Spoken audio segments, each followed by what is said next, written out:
समन्ता चक्रवालेषु अत्रा गच्छन्तु देवता सद्धम्मं मुनिराजस्स सुनन्तु सग्गमुखदं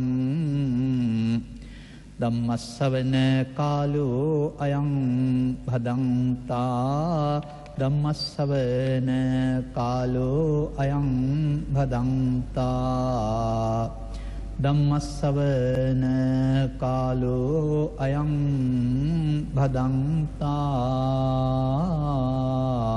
සාදු නමෝ තස්ස භගවතෝ අරහතෝ සම්මා සම්බුද්දස්ස නමෝ තස්ස භගවතෝ අරහතෝ සම්මා සම්බුද්දස්ස නමෝ තස්ස භගවතෝ අරහතෝ සම්මා සම්බුද්දස්ස සාදු සාදු සාදු මාකොත්තං ගහපති සාපික්ඛෝ කාලක්‍රියා දුක්ඛං ගහපති සාපික්ඛා කාලක්‍රියා භගවතාච ගරහිතෝ සාපික්ඛා කාලක්‍රියා තීති රංග ශ්‍රී ලංකා මාධ්‍ය ජාලයෙහි ධර්මදේශනාවන් දේශනා කරවාගනු ලබන්නා වූ අනුග්‍රහක බෞතුන් ප්‍රමුඛ සිටින්නා වූ ධර්මස්වලාභිලාසී සදහැවර පින්වත්නි. ඔබ අපේ ධර්මදේශනාවන් මාධ්‍ය මගින් ශ්‍රවණය කරලා තිබෙනවා නම් සංයුත්තිකායේ නකුලපිත සූත්‍රය මම ධර්මදේශනාවක් වශයෙන් දේශනා කරලා තිබෙනවා. නකුලපිතුමාට බුදුරජාණන් වහන්සේ කය ලෙඩව තිබියදීත් සිත නිරෝගීව තියාගන්න කියපු බුදු වදන පැහැදිලි කළා වූ සරියුත් හිමියන්ගේ දේශනාවක් වශයෙන්. අද මා මාතෘකා පාඨය වශයෙන් ගත්තත් නකුලපිත සූත්‍රයක්. නමුත් මේක සංයුත්ත නිකායේ නකුලපිත සූත්‍රය නෙමෙයි, අංගුත්තර නිකායේ නකුලපිත සූත්‍රය. වෙනදා අපි මේ ධර්ම දේශනාවේ දේශනා පාඨය වශයෙන් ගන්න බුද්ධ වචනයක් වුණාට අද මම අරන් තියෙන්නේ තථාගත වචනයක් නෙමෙයි. නකුල මාතාවගේ වචනය. මේ ඔබ දන්නවට වඩා ටිකක් වෙනස් ධර්ම දේශනාවක් කරන්න සූදානම් වෙන්නේ. නකුල මාතා සහ නකුල පියතුමා යුගදිවි ගත කළ දෙදෙනෙක්. දරු සම්පත් ලැබූ ඒ වගේම සදහවත් බෞද්ධ යුවලක්.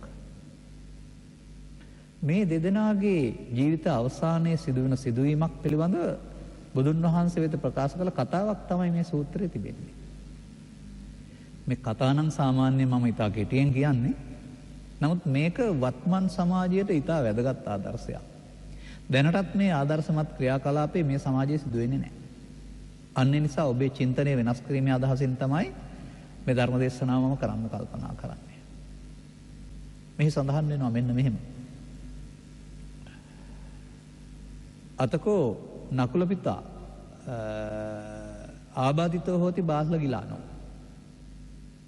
එකල්හි මේ නකුල පියතුමා ආබාධික වුණා. හොඳටම ගිලන් වුණා. මරණාසන්න වුණා.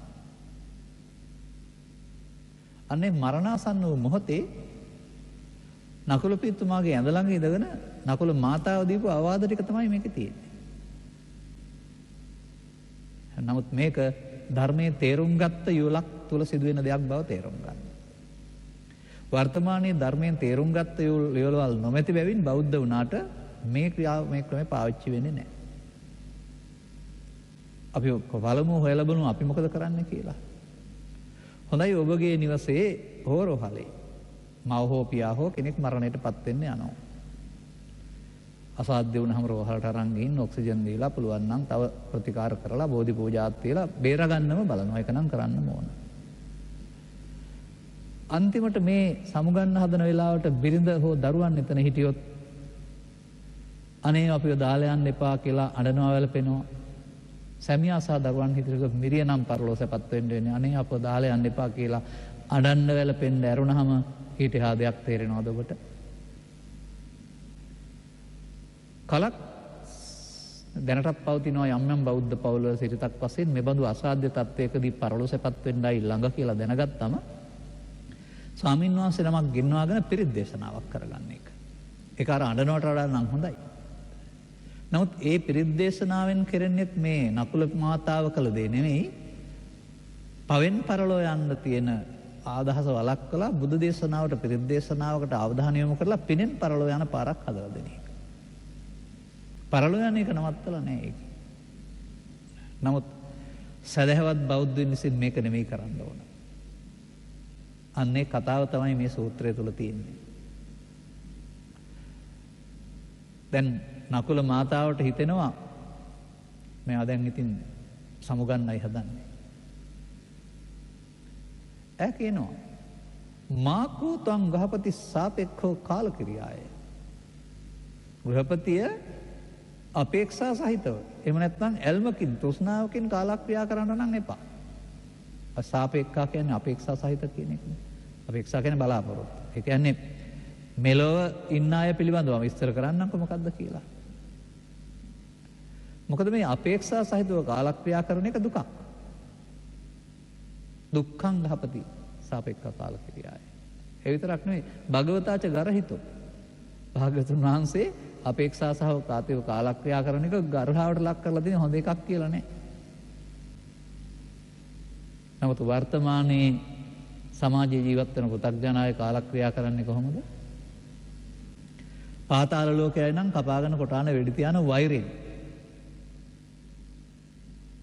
පුතග්ජන සමාජය නම් තමන් එකතු කරගත්ත දේවල් අතහරින්න බැරුව ඒවා කෙරෙහි ආසාවෙන්. බොහෝ විට මෙහෙමයි සිද්ධ වෙන්නේ.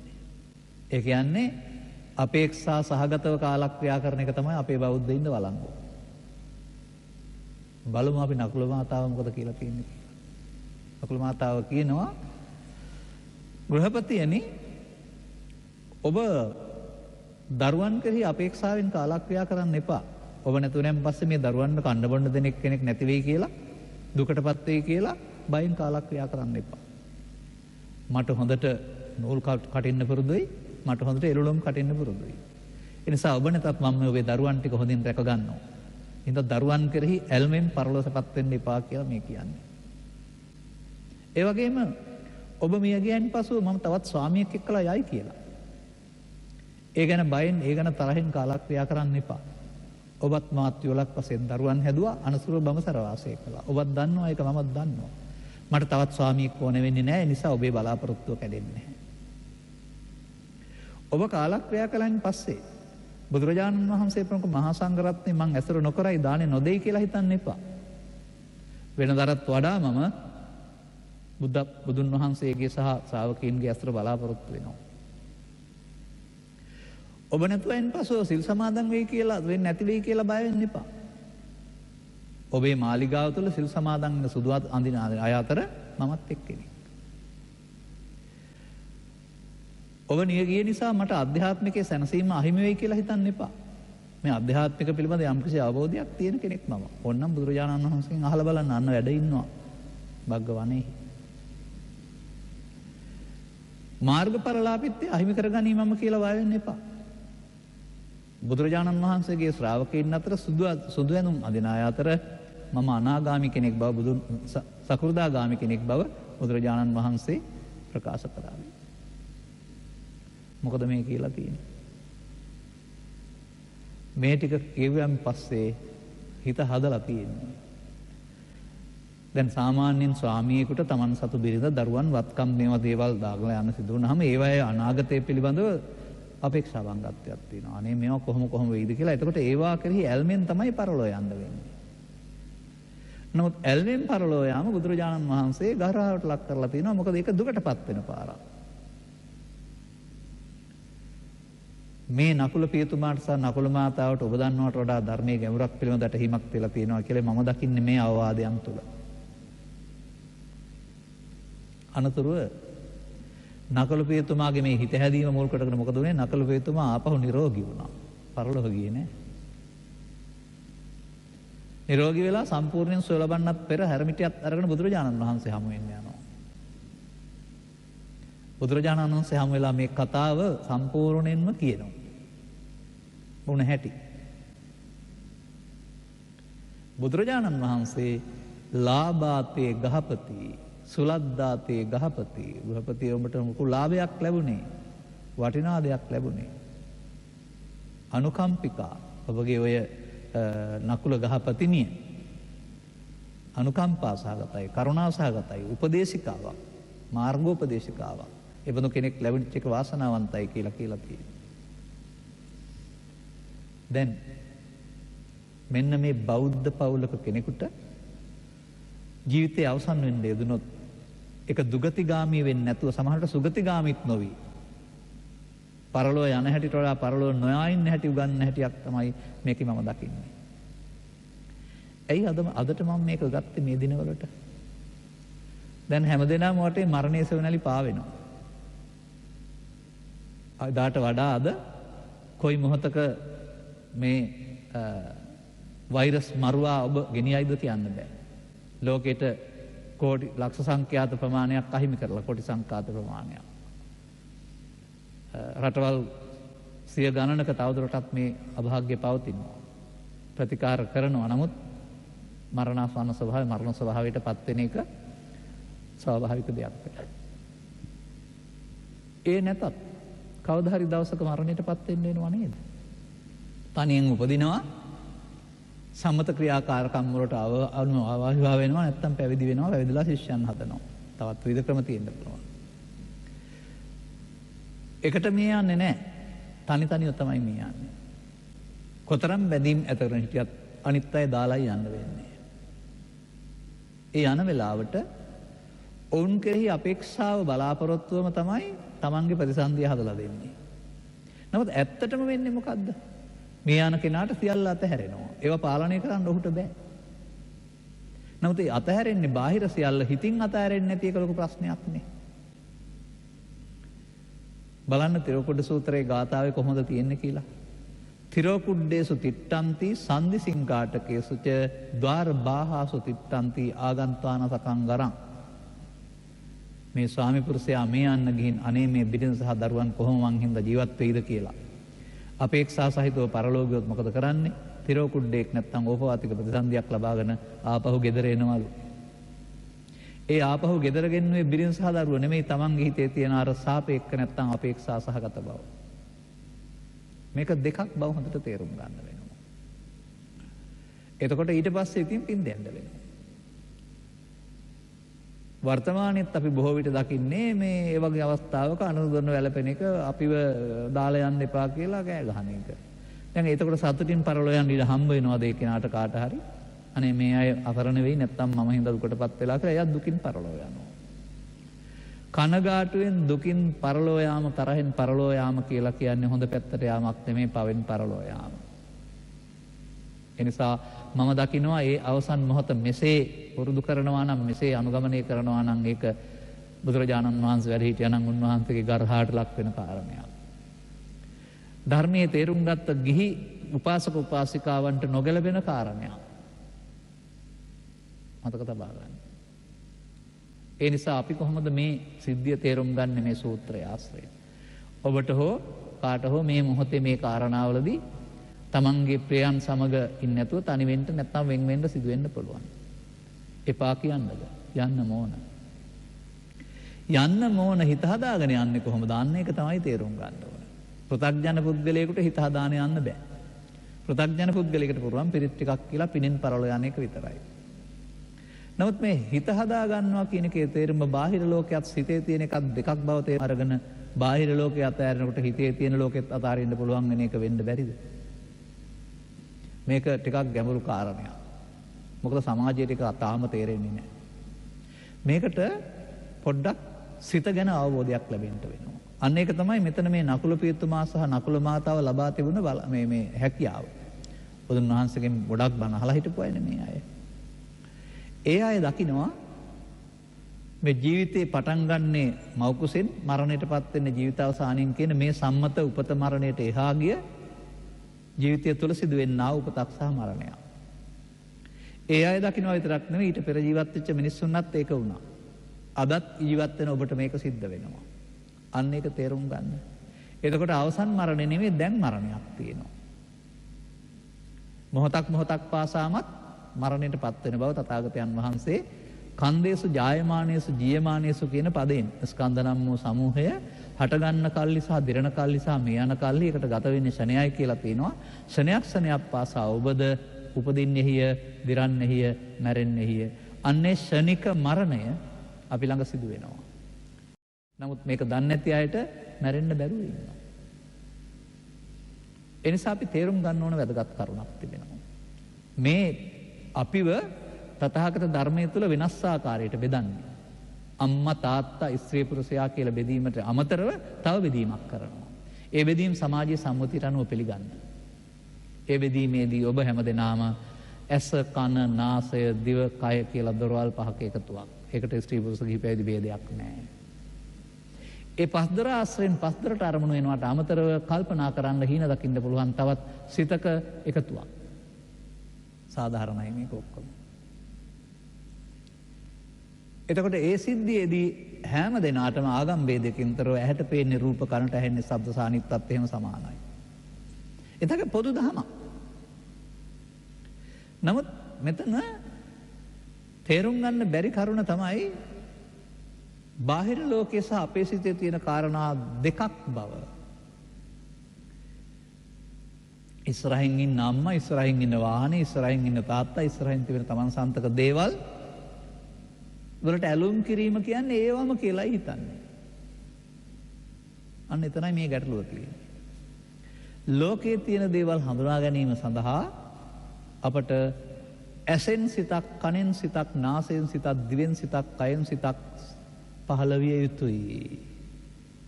ඒ සිත පහළ වුණොත් තමයි අපි ලෝකේ තියෙන දේවල් හඳුනාගන්නේ. මේක පාලියෙන් උගන්වන්නේ චක්කු සෝත ගාන දිවහා කාය විඥාන කියලා. විඥාන කියන්නේ සිත පහළ වෙනවට. එතකොට අපිට දවල්ට මේක තේරුම් ගන්න අමාරුයි. ඉස්සරහා තියෙන කෙනා තමයි පේන්නේ කියලා හිතෙනවා. අම්මා ඉන්නකොට අම්මා තමයි පේන්නේ. දේ දුන්නක් පේනකොට දේ දුන්න තමයි පේන්නේ. මල ගෙදරක් වුණාම මලයි තමයි පේන්නේ. නමුත් සිහිනෙන් අම්මා පෙවුනොත් හා සිහිනෙන් මල ගෙදරක් පෙවුනොත් ඒ පෙනුනේ ඔබේ අම්මද? අපි උදාහරණයක් ගමු. අම්මා මරණයටපත් වෙලා නැහැ නිදි. ඔබට අම්මා මැරිලා පේනවා. ඉතින් අම්මා පෙවුනා නම් මැරිලා ඉන්නේ පේන්නේ. නෑ ඒ සිතුවිල්ලක් පෙනුනේ. මලගයක් පේනවා. වෙලා නෑ. තමන්ගේ පුරුද්දෙන් හිත ඇතුලේ සිතුවිලි පහළ වෙන එක මලගයක් විදිහට. ඔබට තේරෙනවද කල්පනා ලෝකයේදී බාහිර දේවල් නැතුව සිතුවිලි පහළ වෙනවා කියන මේ අවබෝධය තියෙනවද? ඒක ඇත්තනම් දවල්ට සිදු වෙන්නේ ඒකමයි ඉදිරියේ තියෙන උදව්වෙන් සිතුවිලි පහළ වෙන එක. දැන් එහෙනම් බාහිර තියෙන දේවල් අපි හිතේ හදාගත්ත ලෝකයක නේද ඉන්නේ හැමෝම. මේ හිතේ හදාගත්ත ලෝකේ ඒවාට ඇති කරගන්නා වූ ඇලීමට ගැටීමට අනුව තමන් මේ චිත්තසයිසිකවල තියෙනා වූ මේ අපේක්ෂා සහගත බවවත් තණ්හාව නැත්තම් බලාපොරොත්තුව තියෙනවා. ඒ නිසා බුදුන් වහන්සේ වදාරනවා ඇලීමෙන් තැවුල දේශනා කරනවා. උපාදා පරිත්තස්සනං චෝ භික්ඛවේ දේසිස්සාමි. අර බාහිර ලෝකෙත් එක්කලා ඇලෙන්නේ සිතින්. ඒ ඇලීම බුදුදහම තේරුම් නොගත් සමාජයේ හරි දෙයක් වෙන්න පුළුවන්. නමුත් බුදුරජාණන් වහන්සේ වදාළ ධර්මය ශ්‍රවණය කරන කාල මේක අපි අතින් සිදුවෙන ප්‍රමාදයක්, වරදක්, අපිව දුකටපත් කිරීම. දැන් මෙතන අමතර තව කාරණයක් දෙකකුත් මට කියන්න හිතෙනවා. දැන් මේ නකුල මාතාව කියනවා නේද ස්වාමියා වෙන් වෙලා ගියොත් දරුවා තනි වුණොත් දරුවා තනි වෙන්නේ නැහැ, මට උන් නඩත්තු කරන්න පුළුවන් කියලා. එයාට දෑතේ කර්මාන්තයක් හුරු තියෙනවා. වර්තමාන සමාජයේ එහෙම අයත් ඉන්නවා. නමුත් එහෙම වෙන්න පෙරම එක්කෙනෙක් මත යැපීම සඳහා කිසිදු වෘත්තීම පළපුරුද්දක් නැතුව බොළඳ ආදරයටම වහල් වෙලා යනවා නම් අනේ මං අරන් යන තැනකටම යන රත්තරන් කියලා අතනත ගන්නා යුවලවලුත් ඉන්නවා. ඕනවක් නැතුව. එබඳු අයටත් ලෙඩ වෙන්න පුළුවන්, සැමියා මැරෙන්න පුළුවන්, බිරිඳ මිය යන්න පුළුවන්. මේ කාලේ කොහොමත් වෙන්න පුළුවන් නිසා. එහෙම නොවේවා කියලා අපේ ප්‍රාර්ථනාව නමුත් වෙන්න පුළුවන්. එහෙම වුණොත් යම්කිසි වෘත්තීය පුහුණුවක් නැත්නම්, දෑතේ හැකියාවක් නැත්නම් සැමියා මිය ගියොත් කොහොමද බිරිඳ දරුවන් නඩත්තු කරන්නේ? බිරිඳ මිය ගියොත් කොහොමද සැමියා දරුවන් ටික හදාගන්නේ? එහෙනම් ඔය ගම්බින් බලන්න යනවා කියන්නේ පවුල් වල තොරතුරු හොයනවා කියලා කියන්නේ තව ටිකක් එහාට හොයලා බලන එක. අනාගතය ගැනත් හිතන්න ඕන. මම දකින්නේ විවාහය තුළ හතර වර්ගයේ ඥාතීන් එකතු වෙනවා කියලා කියන්නේ හතර වර්ගයේ කියන එකේ තේරුම මවගේ මව්පිය පස පියාගේ මව්පිය පස කියන එක. ඔවුන්ගේ සහයෝගය හම්බ වෙන්නේ අර. ඔවුන් අනුමත කළා කියන්නේ මේ යුග දිවියේ අනුමත කළා. ඒ කියන්නේ දුකේදී සැපේදී ඉන්නවා කියන එක. එහෙනම් කරදරයක් වුණොත් ඔවුන් වග කියනවා සහ උන්ගේ උදව්ව ලැබෙනවා. නමුත් අම්මත් එපා තාත්තත් එපා ඔක්කොම එපා කියලා තනි වුණොත් කවුද උදව් කරන්නේ ඉන්නේ? එහෙනම් ඒව ගැනත් හිතන්න වෙයි කල්තියක්. ඒකත් මේ පාඩමේ උගන්වනවා. නකුල මාතාව එහෙම කෙනෙක් නෙමෙයි. අනිත් කාරණාව තමයි ධර්මශාලාවක සිල් සමාදන් වීමක් ගැන මේක කියන්නේ නැහැ. අදනේ ධර්මශාලා තියෙන නිදාහෙම තියෙන්නේ නැතුව ඇති. නමුත් මේ ගෘහපතියා තමන්ගේ පිරිසත් එක්කලා ගෙදර සිල් සමාදන් වුණා. සිල් සමාදන් වුණ බව සුදුවත් නැති බව සඳහන් කරනවා. ඒ දාසීරතක් වෙන්නේ. කර්මාන්ත කටයුතු වලට අමතරව සමහරට අද වගේ පොයේ දවස් හරි වෙනම දවසක් තෝරාගෙන දැන් අපේ අවධානය යොමු වෙන්න ඕන කොතෙන්ද? මේ යන අයටත් අර කියන විදිහට බාහිර ලෝකයේ තියෙන දේවල් සම්බන්ධයෙන් සිතේ බැඳීම තියෙනකොට ඒකයි දුක අතහරින්න බැරිකම. බාහිර දේවල් අතහැරෙනවා. කාත් අතහැරෙනවා. සියලු දේවල් අතහැරෙනවා. ඒකේ අතහර්ථයක්. නමුත් ඒ අතහැරීම නෙමෙයි දුක් ගෙනත් දෙන්නේ සහ ප්‍රතිසන්දිය ගෙනත් දෙන්නේ හිතේ අතහරින්න බැරිකම. ඒක ළමා කාලේ සිට මහලු කාලේ දක්වාම සිතින් බැඳෙන එක තමයි පුතග්ජනයා ගාව සිද්ධ වෙන්නේ. අන්න අපට මේක තේරුම් ගන්න පුළුවනි නම්. නමුත් මේ මරණාසන්න මොහොතේ නම් මේක හදන්න එහෙම බෑ. මගේ ජීවිතේ ගිහි පැවිදි උගත් නොඋගත් සිල්වත් කියන විවිධ පුද්ගලයන්ගේ සිහි මද කාලක්‍රියා කිරීමේ අවසානයන් දැකලා තියෙනවා. ඔවුන් කොතරම් ගුණවත් උගත් සිල්වත් වයසෙන් හිටියත් අන්තිමට ඉතා දුර්වල තැනක ඉන්නේ. තමන් ඉන්නේ කොහෙද කියන්න හොයාගන්න බෑ. එතකොට පරලෝ යන්න වෙන්නේ අර දියුණු කරගත් එකට වඩා හිත ඇතුළේ තියෙන අර පිරිසුදු නැතිකමෙන්. ඒවා අපට පෙනෙන විදිහවල් තියෙනවා ඔබට පෙනෙන්නේ නැති වුණාට. සමාජයට කාරුණික චරිතයක් රඟපෑවට චිත්ත අභ්‍යන්තරේ නපුරු නම් සිහි කල්පනාව නැති වුනහම කියන පරුස වචන එහෙම නැත්නම් මම ඒවා කියන්න කැමති නෑ මෙතන. ඒ වචන වලින් කියනවා කොච්චර ඇතුළත නපුරුද කියලා. ඔය තදිත් කේන්ති ආපුවම ඔය සාමාන්‍යයෙන් කියන්නේ හෙන ඉල්ලනවා හැම කියලා.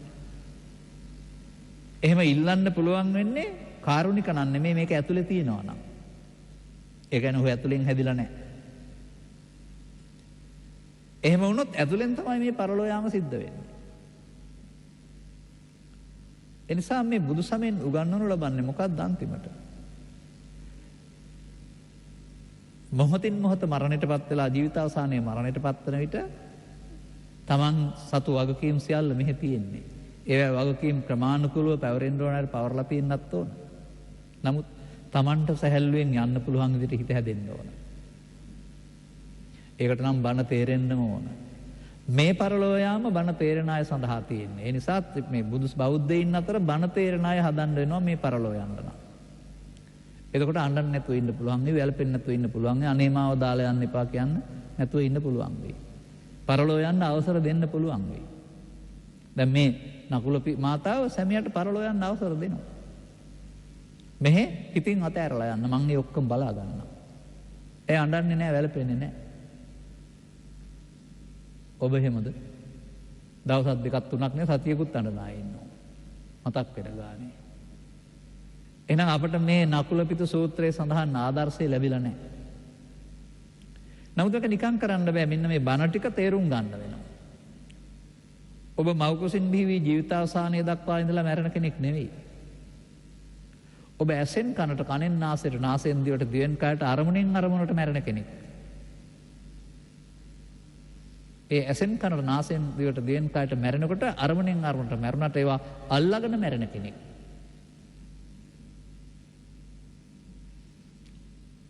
ඔබ දැකලා තියෙනවද දන්නේ නැහැ. මට ඉගෙන ගන්න කාලේ මා දැකලා තියෙනවා ඔය පුංචි ලුණු සිවියක් අරගෙන අන්වීක්ෂයකට දාලා බලපුවාම අපිට පේන ලුණු සිවිය කියන්නේ පුංචි පුංචි සෛල එකතුවක්. ඒ සෛල දෙකක් අතර පරතරයක් තියෙනවා. බිත්ති සෛල බිත්ති දෙකටම සෛල බිත්ති දෙකක් වෙනම තියෙනවා. පරතරයක් තියෙනවා. අපට පේන්නේ නැති වුණාට. අන්න ඒ වගේ මේ ඇති වී නැති වෙන සිත් දෙකක් අතර පරතරයක් තියෙනවා හැම විටම. චිත්ත වීති අතරක් තියෙනවා සිත් දෙකක් අතර. ඒ පරතරයක් තිබෙන බැවින් මේකෙන් අරකට මොකුත් යන්නේ නැහැ. නමුත් කොහොමද එහෙනම් මේ ජීවිතය අවසානයේ දක්වා එතනින් එහාට බැඳින්නේ සසරේ? යන්නේ නැත්නම්. ඒකට තමයි අවිද්‍යාව කියන්නේ. ඒ සම්බන්ධීකරණය කරන එක තමයි මේ බැඳීම කියලා කියන්නේ. නැත්තම් මොහොතක් පාසාම අපට මේ මරණය සිද්ධ වෙනවා. ඒකේ දුකක් නැහැ. දුකක් වෙන්නේ මේ සියල්ල දාලා යන්න වෙනවා නේද කියලා තේරුම් ගත්තාම බැරිකම. ඒ සඳහා තව ඉතින් ගොඩක් කාරණා තියෙනවා. පුද්ගලයෙක් පස් දොරෙන් යම් සුඛයන් විඳිනවා. ඒවා අනුയോഗයේ අවශ්‍යයි. අනුയോഗය කියන්නේ නැවත නැවතත් යෙදීමේ ඕනෑකම තියලා තියෙන්නේ. ඔබ මොනයම් කෑම බීම හෝ තව මොනවා හරි දෙයක් වින්දායි කියලා කියන්නකො. එතනින් ඇති වෙලා තියෙනවද ආයෙ ඉල්ලනව නේද පස්සේ. ඒ නිසා මේ විඳීමේ ඕනෑකම මෙලොවින් ඉවර කරගන්න බැරි වුණා පරලොවටත් ඕනේ. අන්න ඒ විදිහට අපි මේ ලෝකේ ජීවත් වෙන්න ගිහින් අවශ්‍ය ප්‍රමාණයට එහා යන බැඳීමක් මේවත් එක්කලා ඇති කර ගැනීම තුළ තමයි මේ දුක තියෙන්නේ. අර අවශ්‍ය යුතුයකම් එකක්වත් පැහැර හරින්න කියලා මේක කියන්නේ නැහැ. මව නම් පියා නම් ආදි වශයෙන් පැවරෙන වගකීම් වල අන්‍යෝන්‍ය වගකීම් පැහැර හරින්න කියලා දේශනා වෙන්නේ නැහැ. නමුත් ඇතහැරෙන වෙලාවට බාහිර වස්තු වගේම සිතුනුත් අතහරින්න හිත හදාගන්න පුළුවනි නම් සිතේ නැහැ. බාහිර ලෝකෙ හිටියට හිතේ නැහැ. මේකට ලස්සන වචනයක් තියෙනවා. ශුන්‍ය ලෝක කියන සූත්‍රයේ. ශුන්‍ය ලෝකෝති බන්තේ උච්චති කිතාවතානකෝ බන්තේ ශුන්‍ය ලෝකෝති උච්චති. ස්වාමිනී ලෝකයේ ශූන්‍යයි කියලා කියනවා. කොහොමද මේ ශූන්‍යයි ලෝකයේ ශූන්‍ය කියලා කියන්නේ? ඉතින් මේක වරද්දාගත්ත අය ලෝකය කියන්නේ පෘථිවිය කියලා හිතාගෙන ඒක හැදිලා තියෙන්නේ ගස්වැල් වලින් නෙමෙයි පඨවි ආපෝ තේජෝ වලින් කියලා කියන ගිහින් පඨවි ආපෝ තේජෝ ඇහැට පේන්නේ නැහැ නේද මේ ලෝකෙ මොකවත් නැහැ කියලා බණක් කියනවා. හැබැයි ඔය ලෝකේ වරද්දන තියෙන්නේ. ඒක ඉතින් ඔය භූගෝල විද්‍යාවේ ලෝකේනේ. බුදුරජාණන් වහන්සේගේ ලෝකේ ඕක නෙමෙයි. ස්කන්ධ ලෝකය. ඇසෙන් කනෙන් නාසයෙන් දිවෙන් කයෙන් ගන්නා වූ අරමුණක් තුළ පහළ වෙන රූප වේදනා සංඥා සංකාර විඥාන මෙන්න බුදුදහමේ ලෝකේ. ලෝකස්ස බික්කවේ සමුදයංච අත්තගමන්ත දේශස්සාමි කියලා ලෝක සූත්‍රයේ හැදෙන හැටිත් පෙන්නලා තියෙනවා. දැන් අහන්නේ ස්වාමීනි ලෝකේ ශූන්‍යයි කියලා කියනවා කොපමණකින්ද ලෝකේ ශූන්‍යයි කියලා කියන්නේ? ඔන්න ඔය නකුල පියතුමා තේරුම් අරන් හිටපු උත්තරේ තමයි ඔය තියෙන්නේ. යස්මාචකෝ ආනන්දේ යම් විටක ශුඤ්ඤං අත්තනේනවා අත්තනියේනවා මේ හිතට එන ලෝකය මට සහ මට අයිති දේවල් වලින් ශූන්‍ය වේද ඒකට ලෝකේ ශූන්‍යයි කියලා කියනවා. දැන් පෘථග්ජනයාට බාහිර වස්තු තියෙනවා වගේම සිතෙත් මේවා ඔක්කොම තියෙනවා. ඒ හින්දා හීන පේනකොට ඒවට අදාළ අගේ අඩු කිරීම වැඩි කිරීම තරහෙම් ගහ බැන ගැනීම මංගල අවමංගල උන්මාදේ ඔක්කොම පේන්නේ ඒකනේ තියෙන නිසානේ.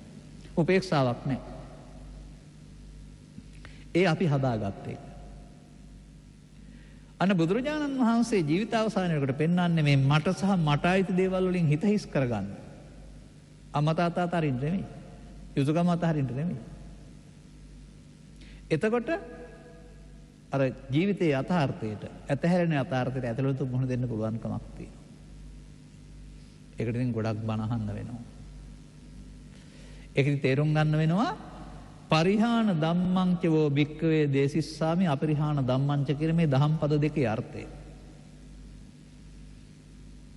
ඒක බාහිරට යොදන්න එපා. මහණෙනි මම මේ පිරෙන හැටි නොපිරෙන හැටි කියන්නයි යන්නේ කියලා වත්කම් ටික බීලා නැති කරගන්න හැටි කියලා නෑ. තියෙනවා ලැබිලා තියෙනවා ඊට පස්සේ ඒක බීලා නැති කරගන්නවා. එහෙම නැත්නම් ආපහු හම්බ කරගන්නවා. එතකොට එහෙම එකක් නෙමෙයි පෙන්වන්නේ. බුදුන් වහන්සේ වදාරනවා යම් කිසි කෙනෙකුගේ හිතේ රාග වේපුල්ලන්, ද්වේෂ වේපුල්ලන්, මෝහ වේපුල්ලන්. වේපුල්ලන් කියන්නේ ඔබේ සිංහල භාෂාවෙන් නම් විපුලත්වයට හෙවත් බහුලත්වයට පත් වීම. සිත රාගයෙන්, දේශයෙන්, මෝහයෙන් බලවත් වීම බුදුරජාණන් වහන්සේ පරිහානියක් විදිහට පෙන්නනවා. පරිහාමීති තථාගතෝ. මේකට තමයි පිරිහීම කියලා පෙන්වලා තියෙන්නේ. අන්න පෘථග්ජන පුද්ගලයා මව්කුසින් බිහි වූ තැන් පටන් රාග දේශ මොහ වඩනවා කියන්නේ පරිහානිය කරා යන්නේ. දැන් අසීමිතව මේවා ඇලිලා නම් ඉන්නේ එදාට බලාපොරොත්තු තියෙන නිසා මරණයට කැමති වෙන්නේ නැහැ. අනේ මාව බේරගන්න කියලා කියන්නේ. ඇත්තටම අපට ධර්මය වැටහෙනවා නම් අන්තිම මොහොතේදී ලෝකය අතහැරලා හිත හදාගන්න පුළුවන් තැනට ඔබ දිනු වෙලා ඉන්න ඕන. ඒව අතහැරෙන්න ඉන්නේ මොකටද ඒවත් එක්කලාය. ඔබට ඉතින් එහාට පාලනය කරන්න බෑ. බිරිඳ පාලනය කරයි, දරුවන් පාලනය කරයි, පරිවාස භාරයට යත් මොකක් හරි වැඩක් වෙයිනේ ඒකට. ඔබට බලවන්ද? ඔබට අතාරින්න බැරිකම නිසා ඔබට පරලෝව හැදෙනවා ඒ අනුව. බොහෝ විට තිරව කුණ්ඩ වෙන්න. අන්නේ වර්ධ නොවෙන්න නෙමෙයි පෙන්වන්න හදන්නේ. එහෙනම් අපට අරමුණෙන් අරමුණට ළමා කාලයේ සිට මහලු කාලය දක්වා අරමුණ මට සහ මට අයිති දේවල් වලින් පුරවනවා. ශුන්‍යං නෙමෙයි යුක්තං අත්තනේන වත්තනේ එනවා. මට සහ මට අයිති දේවල් වලින් යුක්තයි. මොනවද මේ? සර්ණාභරණ සහ මුදල් හදල්ද නැහැ. ලෝභයෙන්, දේශයෙන්, මොහෙන් ඒවා තමයි මට අයිති දේවල් කියලා කියන්නේ. මේවා පුරවමින් ඉන්නේ පෘථග්ජන පුද්ගලයා. ඒ නිසා තමයි ඒවා අහිමි වෙනකොට පාතාල ලෝකයේ අය මරාගෙන මැරෙනවා කියලා හරි පලිගන්න අදහසින් පරලෝ යන්නේ. මෙහෙනම් අතහැරෙනවා. නමුත් අර පලිගන්න ඕනකම ඉදිරියට ක්‍රියාත්මක වෙනවා. ඒ නිසා දේවදත්ත කතාව තුළ පෙන්වනවා දේවදත්ත බුදුන්ගෙන් පලිගන්න ගිහින් බුදුන්ට වැරදුනේ නැහැ දේවදත්තට වුණ දේ. කාලියක්කිණිගේ කතාව තුළ පෙන්නනවා මාරුවෙන් මාරුවට කාගත්ත හැටි. ඔබ අහලා තියෙනවද ඒ කතාව? ඔය පෙන්වන්නේ එක සැමියෙක් සතු බිරියන් දෙදෙනෙක්. දරුවන් නැති බිරියගේ දරුවන් මැරීම නිසා අය කෙරෙහි වෛරයෙන් පරලෝ යනවා. දැන් වෛරයෙන්නේ පරලෝ යන්නේ. වෛරයෙන් පරලෝ ගිහින් උපදින්නේ කොටියෙක් වෙලා, අරයා උපදින්නේ ඊට පස්සේ මුවන්දෙනෙක් වෙලා. මුවා කනකොට වෛරයෙන් පරලෝ යනවා. ඊට පස්සේ වෛරයෙන් පරලෝ ගිහින් උපදින්නේ බලලෙක් වෙලා, අරයා උපදින්නේ මීයෙක් වෙලා. දෙන්නට දෙන්න හැමදාම කා ගන්නවා. කාලියක්කිණි කතාව දක්වා වගට පෙන්වන්නේ ඒක තමයි. අන්න ඒක තමයි අර වෛරයෙන් වෛරය නොසන්සිඳේ කියන්නේ සතර හදනවා. එහෙනම් මේ සිත තුල හටගන්නා වූ මේ වෛරී ලෝකේ වෙන එකක්. බාහිර ලෝකෙ නෙමෙයි. නමුත් අපි පෘථග්ජන පුද්ගලයෙක් වශයෙන් ජීවත් වෙන්න ගියොත් බාහිර කාරණා නිසාම තමයි ඔය වෛරී ලෝකේ හැදෙන්නේ. පරිහානිය සිදු වෙන්නේ. වර්තමාන සමාජයේ ආගම කියන්නේ නිකම් පිරවටයක් විතරයි. පිරවටේ කියන්නේ උඩින් වහන එකක් නේ මම කියන්නේ. සාමාන්‍යයෙන් ඔය මොනවා හරි යටකුණු ටිකක් තියුණා උඩින් පිරවටෙන් වහන්න පුළුවන් නේ. මේක පිරවටයක් වෙලා තියෙන්නේ. ඒ කියන්නේ හිත ඇතුළත සිදුවෙන වැරදි අපරාධ පිළිබඳව සංඛ්‍යාලේඛන පුද්ගලයෙක් වශයෙන් නෙමෙයි ඉදිරිපත් කරන්න ඕන. රටේම සිදුවෙන දේවල් ආශ්‍රයෙන්. අවුරුද්දට සූදානම් වෙලා හිටියා. හැමෝම සූදානම් වෙලා හිටියා. ඇඳුම් පැළඳුම් කෑම්බිම් මරන් හිටියා. 12 වෙනිදා 13 වෙනිදාට ආයෙ ගන්න දෙයක් ඉතුරු නැහැ. ඒ පරිස්සම් වෙන්න කියලා කිව්වා වගේම ඊට පස්සේ රජයත් තව 5000කුත් අතර දුන්නා. දැන් බඩු ගන්න වෙලාවක් නැහැ. මොකද කළේ? බොන එක බීවා. බීලා පාටි දැම්මා. එහෙනම් මේ කොරෝනා අර්බුදය වැඩි වීමට ජනතාවයි රජයයි දෙකම වග කියන්න ඕනේ මගේ කටින් මගේ ඇහෙන් බලනකොට නම්. දෙගොල්ලම අවුකීමකින් තොරව කටයුතු කළා. දැන් විඳවන්න. කියවනට කියනවා උම්මලකට කෑවනම් දුක විඳපන් බලලෝ කියලා. ඇයි අනාවැකි තිබුණ නැද්ද අවුරුද්දට පෙර සතිවල අවුරුද්දෙන් පසු කොරෝනා වැඩිවීමක් කියලා. ඔවුන් එකතු වෙලා සිගරට් බීවේ නැත්නම් ඔවුන් එකලා මත්පැන් පාටි දැම්මේ නැත්නම් ඔවුන් එකතුලා ඇවිද්දේ නැත්නම් මේ විදිහට මුඛාවරණ අයින් කරගෙන මේක වෙනවද? දැන් ඒව ගැන දොස් කියන්නේ නැහැ. ආයෙවත් ඕක නොවෙන්න මේ මෝඩකම් කරන්න එපා. ලෙඩත් එක්කලා සෙල්ලම් නැහැ. ಭಾರತයේ පෙන්වන්නේ කොහොමද? ගංගාවක නානවා ලෙඩ තියාන ගිහින් ඉතින් බෝ වෙන්නේ නැද්ද? එනතන් දේශපාලන රැස්වීමකට එකතු කරන දහස් ගණන්. ලෙඩ හදනවා. වගකීමෙන් තොරව මේ කටයුතු කරන්නේ. මීට වඩා වග කියන්න තේරෙන්න. වගකීම කියන එක මේ සෞඛ්‍ය දෙපාර්තමේන්තුවේ සෞඛ්‍ය නීති රීතිවල අගය ඒ නිර්ණායක හරියටම පිළිගන්නවා. මෙහෙම වෙන්නේ නැහැ මේවා. ඒ නිසා අපේ මිනිස්සුන්ට තාමත් ඒක තේරෙන්නේ නැද්ද මන් දන්නේ නැහැ. සැලකිලිමත් නැහැ. මේ වුණාම මොකද වෙන්නේ? බලාපොරොත්තු නැති විදිහට සමුගන්න සිද්ධ වෙනවා. එදාට හිත දියුණු නැත්තම් මොකද වෙන්නේ? තමන් එකතු කරගත්ත මේ නොගැලපීම් තුළ තමයි පරලෝ යන්න සිද්ධ වෙන්නේ. හොඳයි හොරකම් කරන්නේ නැහැ කියලා ශික්ෂාපදයක් තියෙනවා කියවනවා. නමුත් හොයලා බැලුවොත් එහෙම අහුනොත් හොරකම් නොකරන්නේ කවුද මේ රටේ? හොරකම් නොකරනවා නම් ව්‍යාපෘතියකට වෙන්වන මුදල 100%ක් මේ සඳහා යෙදවෙන්න ඕන ව්‍යාපෘතිය සාර්ථක වෙන්න ඕන. විගණනයේදී හම්බ වෙනවා 40%ක් හොරකම් කරලා 60යි වැඩ ආරම්භ තියෙන්නේ කියලා. අර ටයිකෝට් පළඳන මහත්තුරුම තමයි ඔගහලා තියෙන්නේ. කාමීච්ඡාචාරය දෙන්නේ නැහැ කියලා කියනවා. ඒ වුණාට උපදිනවට වඩා වැඩි දරුවෝ ප්‍රමාණයක් මව කුසල මේ රටේ ගබ්සා කරනවා. එතකොට තර්ක ශික්ෂාපදයක් වචනයක් විතරයි නේද? මත්පැන් බොන්නේ නැහැ කියලා කියනවා. මත්පැන් පානය පිළිබඳ වාර්තික ප්‍රස්ථාරය මාසිකව අපි ස්තම්භ ප්‍රස්ථාරයක් හදමුකෝ. ඒ ස්තම්භ ප්‍රස්ථාරයේ ඉහළම ස්තම්භය කුමක්ද? අප්‍රේල් නැත්නම් දෙසැම්බර්. ඔන්න මත්පැන් බොන්නේ නැති හැටි පිළිබඳ තොරතුරු. ඒ නිසා මේක ව්‍යාජයක්. ඒ බෞද්ධකම කියලා ව්‍යාජයක් තියෙන්නේ. හැබැයි බෞද්ධකමක් නැහැ. සැබෑ බෞද්ධකම නම් මේවා කරන්න බෑ. මතක තියාගන්න. ඔය කරන්න බැරි නම් එහෙනම් මොකද වෙන්න ඕන? අන්න අර සිතුවිලි වල ලෝභ දේශ මොහ වැඩෙන එක වෙනුවට ඒක අයින් කරන ආකාරය තේරෙන්න වෙනවා. සිතට එන දේ ලෝභයෙන් දේශයෙන් මොහෙන් කටයුතු කරන්නේ නැත්නම් ඒක අතහැරිලා යනවා. අල්ලා ගැනීමට මමත්වෙන් ගැනීම කියනවා අල්ලා ගන්න නැතුවට මමත්වෙන් නොගැනීම කියනවා. අල්ලා ගැනීමට නිත්‍ය කියලා කියනවා අල්ලා නොගැනීමට අනිත්‍ය කියලා කියනවා. එදා මිනිසා පුරුදු කරන්න ඕන බුදු සමයේ මල්වල අනිත්‍ය බලන්න නෙවෙයි, කෙස්වල අනිත්‍ය බලන්න නෙවෙයි, උපදින ලෝභය, ද්වේෂය, මෝහය මමත්වෙන් නොගන්නා අනිත්‍ය බලන්න. ඔන්න ජීවිත අවසානයේට අතහරින්න යන පාර. මුල ඉඳලම අතහැරගෙන යන්න ඕන. වැඩෙන්නේ නැති වෙන්න. පුතග්ජන පුද්ගලයයි කියලා කියන්නේ මොහොතක් පාසා මේක වඩා ගන්න කෙනා. ඒ වඩා ගන්නවා කියන්නේ වැඩි දියුණු කර ගන්නවා කියන එක. ඒ වැඩි දියුණු කරගත්ත මනසින් හිතේ ලෝකයක් තියෙනවා. ඒක අතහරින්න එදාට බෑ. ඇල්ම. එහෙනම් නකුල මාතා සහ නකුල පියතුමා වෙනත් ආදර්ශයක් සමාජයට දීලා තියෙන්නේ. ත්‍රිපිටක තුළ මේ කතාව තියෙනවා. ඔබ ක්‍රියාවට නකල බලන්න.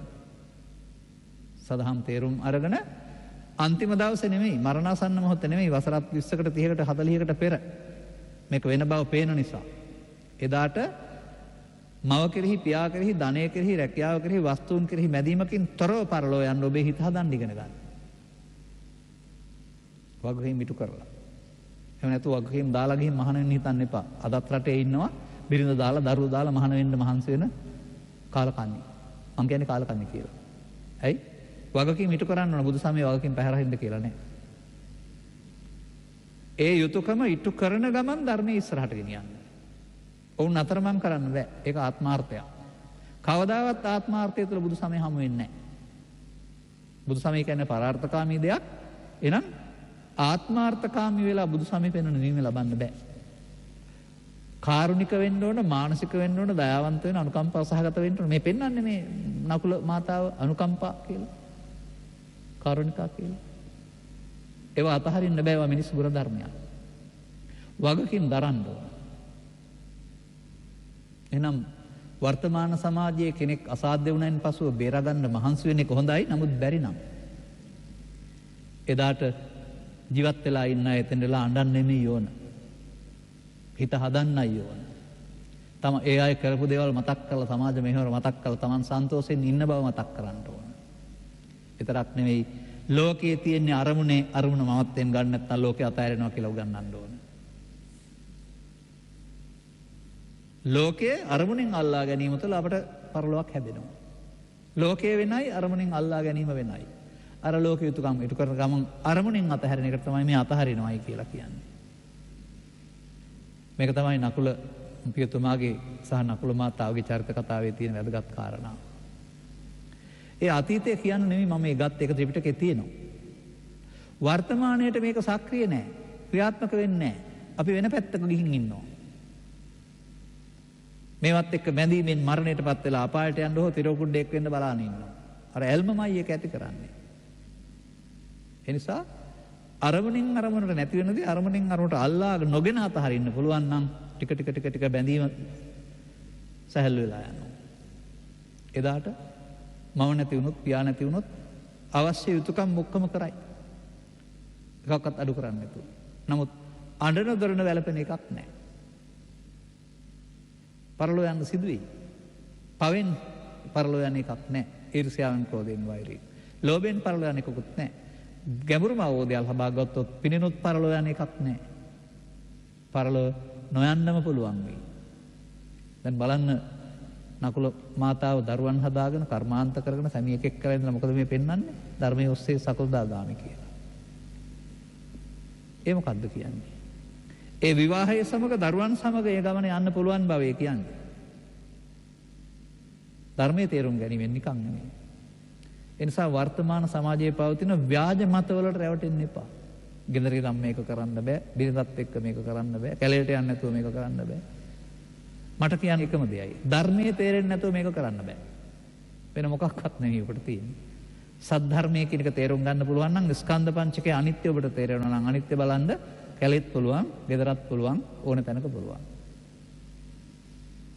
නිසා නකුල මාතාව සහ නකුල පියතුමා සමාජයට ආදර්ශයක් දීලා තියෙනවා. මෙතනින් එහා පැත්තට සසරේ උපදිනවද සසරෙන් අත මිදෙන්න ධර්මයේ තේරුම් ගත්ත ආර්ය පුද්ගලයන්ටයි මේක පුළුවන්. හැබැයි අනිත් අයට බෑ. ආර්ය පුද්ගලයෙක් දක්වා මේ අරමුණේ ලෝකෙ තියෙන්නේ අරමුණ මොහතකින් අල්ලාගත්තා නම් බැඳෙනවා, අල්ලාගත්තේ නැත්නම් නැතහැරෙනවා.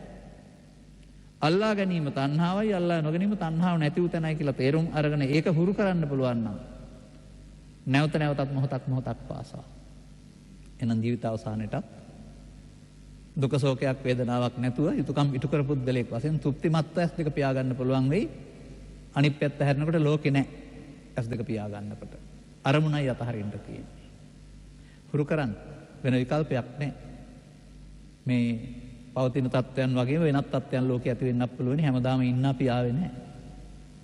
සිතින් නොඇලී යන්නට පුළුවන් දහමක් තියෙන බුදු සමය විතරයි. අනිත් ඔක්කොම සිතින් ඇලිලා තමයි. ඒ නිසා තමයි යෝන්ට මරණින් අහා පැත්තට ජීවිතයක් ඕන ඔක්කොටම. මේ ටික ගෙනියන්න බැරි නිසා අර ඇල්ම නිසා තමයි මරණින් එහා පැත්තට ජීවිතයක් ඕන වෙන්නේ. නමුත් ආවා යුතුයකම් ටික ඉටු කළා සමුගන්න ඕන දවසට බය නැතුව සමුගන්න පුළුවන්කමක් තියෙනවා. ඒක සිත හැදුන අයට. ඔය සචිත්ත පරියෝදපණං කියන පදයෙන් පෙන්වන්නේ ඔක හැදෙන්න ඕන. එදාට කොහොමද දාලා යන්නේ කියන එකක් නැහැ. ඉන්න අයත් අනන එකක් නැහැ. හැමෝම සිනාවෙන් පරලෝ යාවේ. මෙන්න මේ කරුණ වටහා ගන්නට උත්සාහ කරන්න. සරල ගණීය ධර්ම දේශනාවක් මේක. ගැඹුරු කරුණු අනිත් ධර්ම දේශනාවල තියෙනවා මේක තේරුම් ගන්න හැටි. මේ කතාවට අදාළ කරුණු ටික වෙනත් ධර්ම දේශනා ශ්‍රවණය කරලා තේරුම් අරන් තම තමන් ජීවිතයේ අවසානයක් ළඟා වෙන මොහොතේදී බයෙන් ශෝක වේදනාවෙන් තොරව ඇස් දෙක පියාගන්න. අරමුණ නැසෙන්න අරින්න අල්ලා ගන්න නැතුව පුරුදු කරගන්න. ඔබේ පරලෝ ජීවිතේ හිතුවට වඩා යහපත් වෙනවා. පරලෝ නොයනව තැනටම දියුණු වෙන්න පුළුවන් වෙයි. සෝවාන් සකෘදාගාමි අනාගාමි අයට නම්. අනිත් අයත් ඒ මාර්ගයෙන් උත්සාහ කරන්න.